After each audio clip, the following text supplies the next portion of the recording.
E aí pessoal, tudo bem? Bem-vindos ao canal Coleção Paralela. Eu sou o Rodrigo e aqui está o famosíssimo mestre do terror. E no vídeo de hoje a gente vai falar sobre não uma, mas duas minisséries incompletas. Sim, eu cheguei a pensar em fazer um vídeo para cada uma delas para falar de ambas separadamente, mas eu achei que não era o caso. Eu achei que às vezes a gente tem que tentar se policiar um pouco nessa vontade toda que a gente tem de produzir conteúdo, de produzir vídeo, e que tudo vira vídeo, toda oportunidade de fazer um vídeo a gente vai fazer. Nada contra em si, eu faço isso muito, né? Tipo, recebo os quadrinhos, faço um vídeo, né? Vou fazer um unboxing, essas coisas. Vai numa loja, faz uma comprinha, você faz um vídeo e por aí vai. A gente sabe que isso acontece muito. E é natural, né? Quando você tem esse hobby, quando você tem um canal, tudo que for possível você encaixar como vídeo para manter o seu canal funcionando, você vai fazer. Mas eu achei que neste caso específico não valia a pena. Eu prefiro mostrar ambas as minisséries incompletas e falar minhas impressões sobre elas num único vídeo, no mesmo vídeo. Se fosse para ser correto mesmo, elas deveriam ter aparecido naquela série que eu fiz de minisséries incompletas. Mas o que acontece é que na época, embora eu já tivesse adquirido estes exemplares, eu não havia os lido. E aí eu não tinha nada para falar a respeito. Então vamos lá, vamos mostrar logo do que a gente está falando. Eu estou falando desta minissérie aqui, Ragnarok, o Crepúsculo dos Dragões. Aqui é a parte 1 de 4. É uma minissérie da Mitsukai Editora, né, que foi lançada... Vamos ver se a gente descobre o ano aqui, gente. Mas eu não estou vendo aqui. Não consegui ver o ano. Pra variar, eu não sei quando a Mitsukai lançou isso. Em algum período dos anos 90. É provável. Não sei. Não sei mesmo. Seja como for, Ragnarok é uma delas. Eu comprei num lote, uma das últimas compras que eu fiz na feira de verão do verão passado na minha cidade, né? O Ragnarok, Crepúsculo dos Deuses. Agora eu falei Ragnarok, ficou legal. E este daqui, né? Pátria Armada, do Instituto HQ. Essa é a número 3. Uma série, né, que foi indicado inclusive ao HQ Mix. Bom, eu tenho aqui duas minisséries com abordagens muito diferentes, né? O Ragnarok e o Pátria Armada são muito díspares, muito diferentes. Eu não sei quando essa aqui foi lançada também, mas ela foi nos anos 90, pelo que dá pra ver aqui. A história se ambienta nos anos 90. Né? Não sei dizer se realmente a edição foi... Não, a edição não é dos anos 90. A história se ambienta nos anos 90, mas a publicação é de 2016, ó. Essa pelo menos deu pra saber. E não poderiam ser mais díspares, mais diferentes as pegadas de ambas as minisséries, né? A minissérie da Mitsukai é claramente calcada em mangás, né, em animes. É uma aventura com toda essa pegada, embora não tenha aquela coisa de você ler como mangá, né, a leitura oriental, como a gente costuma falar, ler da maneira ocidental mesmo, né, mas é um mangá, né, tem toda a pegada de um mangá, os personagens, a maneira como a história se desenvolve e tal, enquadramentos muitas vezes. Não sou um grande especialista em mangá, eu assisto alguns animes, mas mangás eu não assisto tanto. Mas não é preciso ser gênio para ver que a pegada é essa em Crepúsculo dos Dragões, não só na maneira como a edição é produzida, mas como na história, no desenvolvimento da história em si. Já Pátria Armada, que é a que eu mais gostei de cara, já vou dizer isso, é a que mais me impressionou. Na verdade, de ambas, foi a única que me impressionou. Pátria Armada trata de super seres com superpoderes, mas envolvidos em uma guerra civil no Brasil. E eu achei o tema deveras interessante, eu achei que ficou muito legal, né? Não há, tipo, não é uma coisa nova a ideia de super seres participando de guerras, participando de revoluções, mas eu ainda não havia lido nada nesse sentido envolvendo o Brasil, né? Material brasileiro se passando no Brasil e tal. E eu achei o texto desse único número que eu li, eu só li esse, eu só tenho o número 3, eu achei o texto muito bem desenvolvido, eu achei o roteiro bem alinhadinho, bem certinho, sem dar aquela impressão de lacunas, claro, excetuando as lacunas que tem, porque eu peguei apenas o número 3, né? Eu não li o número 1, não li o número 2 e não li números subsequentes. Então, excetuando essas lacunas inevitáveis, você não sente que a história tá meio picotada, tá entrecortada, tá resumida, que é uma coisa que eu costumo sentir bastante em alguns roteiros brazucas, em alguns roteiros nacionais. Você não sente isso em Pátria Armada, né? Ragnarok, como eu disse, traz aquela pegada oriental, traz aquela pegada de mangá. São 3 personagens principais, esses 3 da capa aqui, essas 2 moças e o cara aqui. E eles se reencontram numa cidade para a qual eles foram realmente atraídos porque alguém desejava, tipo, contratá-los para usar suas habilidades. Nesse universo em que eles vivem, os dragões são os seres mais poderosos que existem, e há um dragão que precisa ser vencido, há toda uma questão de viagem temporal também, de passagem por portais. Esse cara aqui é o cara que os traz, ele é bem mais poderoso do que parece. Ele quer eles não para combater os dragões, porque ele mesmo diz que eles não têm capacidade o bastante para vencer um dragão, mas para ajudá-lo a lidar com os exércitos, com os asseclas dessas pessoas que estão ali controlando o dragão, do deus do dragão do mal lá e tal, e ele precisa dessa ajuda. A arte não é esplendorosa, não é primorosa, né? O material é preto e branco, o que já era de esperar, e a arte, embora não seja ruim, inclusive se esmera muito na hora de desenvolver os personagens femininos, né? Me deu até uma certa impressão muitas vezes de hentai, e o anúncio do número 2 passa mais essa impressão ainda, porque faz questão de mostrar alguma nudez, alguma sensualidade. A capa, a mesma coisa, que também é uma coisa que meio que acontece muito nos animes que a gente assiste, nos mangás e tal, a gente vê isso com alguma frequência, né? Então o cara parece que se esmerou bastante, o desenhista se esmerou bastante para desenvolver os personagens femininos, mas o roteiro eu achei muito mais do mesmo, né? É aquela coisa, não é nem um pouco o privilégio dos mangás ter esse tipo de tema, né?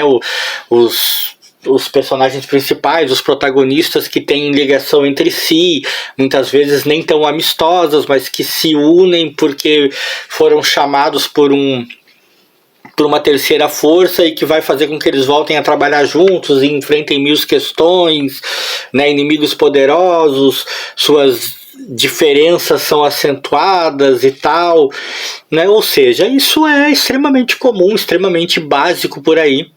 Nunca foi, de maneira alguma, nunca foi privilégio, né, de mangá, nem tampouco de HQ, nem tampouco de literatura, né? É o enredo base, a ideia base de inúmeras abordagens artísticas possíveis, filmes, jogos e por aí vai, né?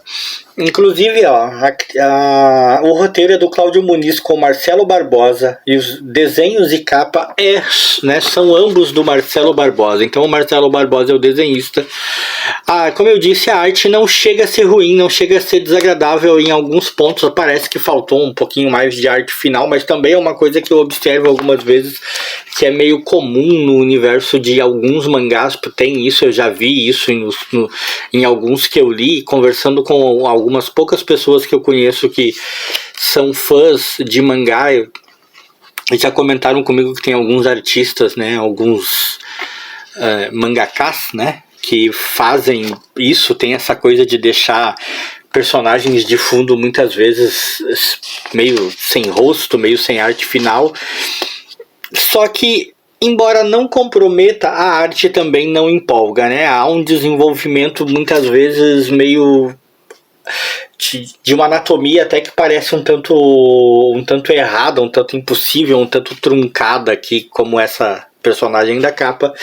Mas o mais decepcionante de tudo foi mesmo a história, que é uma história que parece bem genérica, né?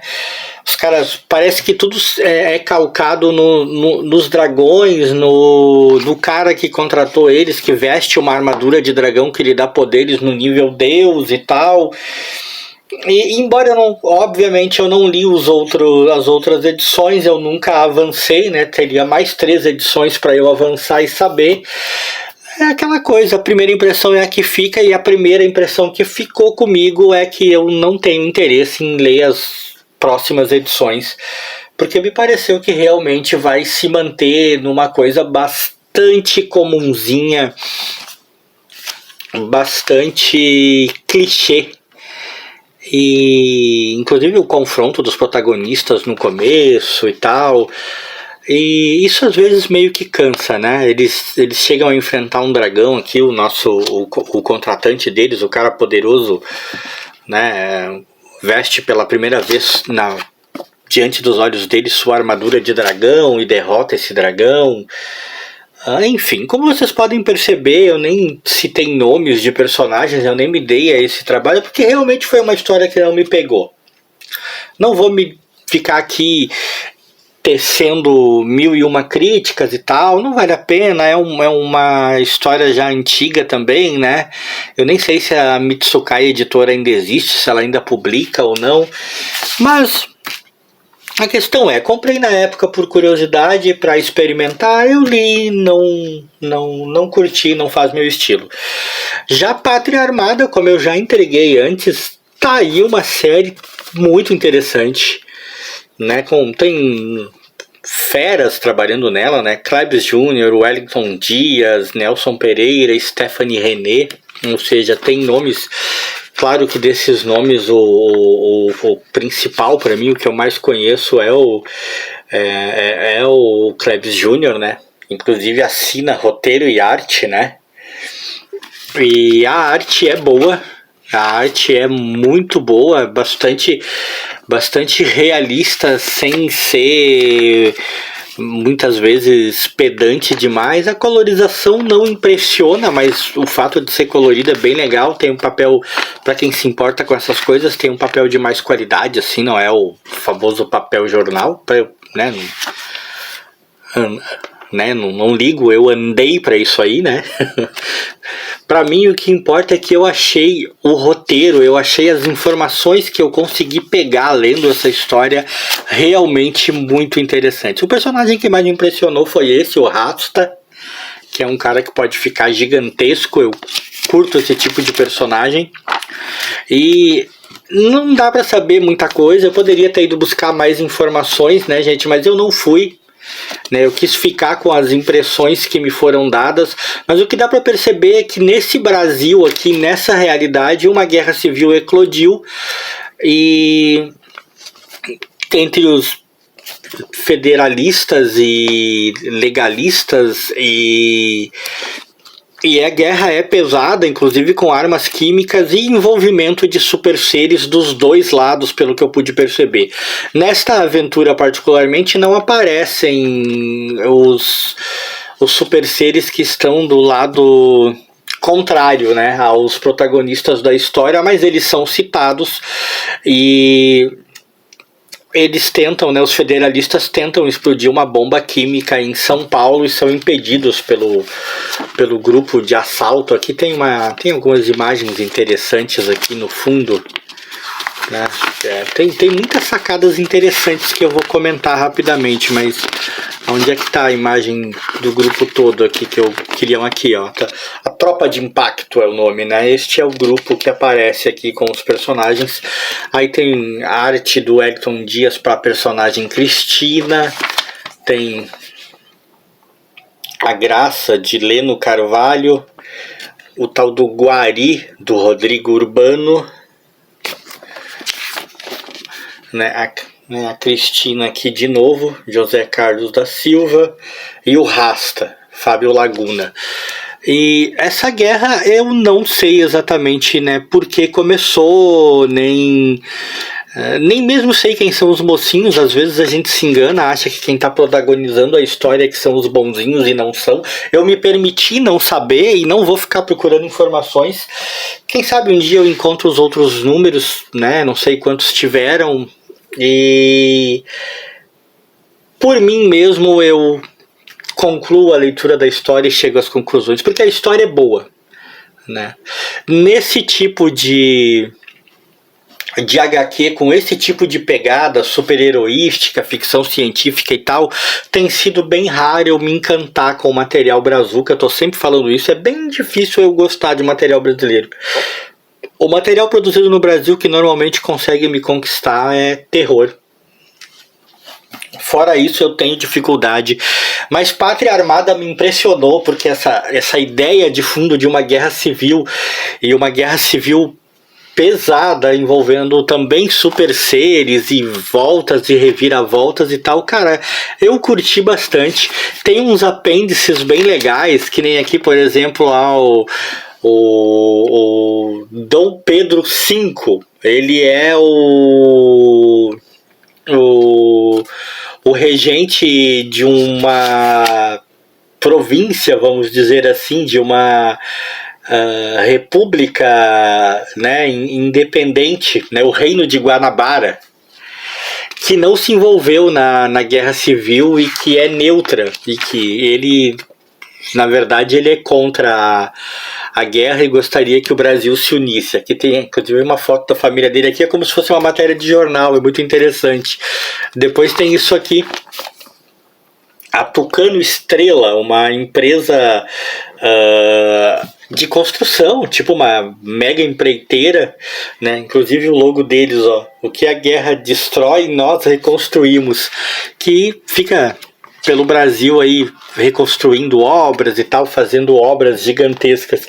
Ou seja, houve a preocupação em criar todo um pano de fundo, em criar toda uma constituição forte para a história, e isso deixa a coisa muito interessante. Eu fiquei curioso em ter lido os primeiros números, em ter sabido como isso se desenvolveu, e fiquei curioso para saber como termina.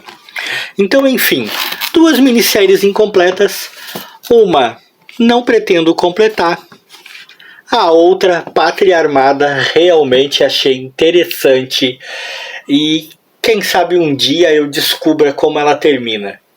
Valeu muito a pena a leitura de ambas, mesmo eu não tendo gostado tanto assim da Ragnarok, porque sempre vale conhecer material, e acho que nesse sentido não me decepcionei com nenhuma das duas. Foi a oportunidade de conhecer novos materiais brasileiros, né? E quero saber de vocês aí. Você conhece Ragnarok, o Crepúsculo dos Dragões, da Mitsukai? Você conhece Pátria Armada, do Instituto HQ? Né?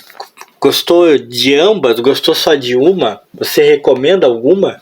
Deixa aí nos comentários quem souber, eu vou gostar bastante de ter essas informações, eu sempre gosto. Da minha parte, como eu disse, Pátria Armada eu achei muito bom. Ragnarok nem tanto. E vamos ver aí o que o futuro nos reserva para quem sabe um dia eu completar a leitura desse material, né, da Pátria Armada.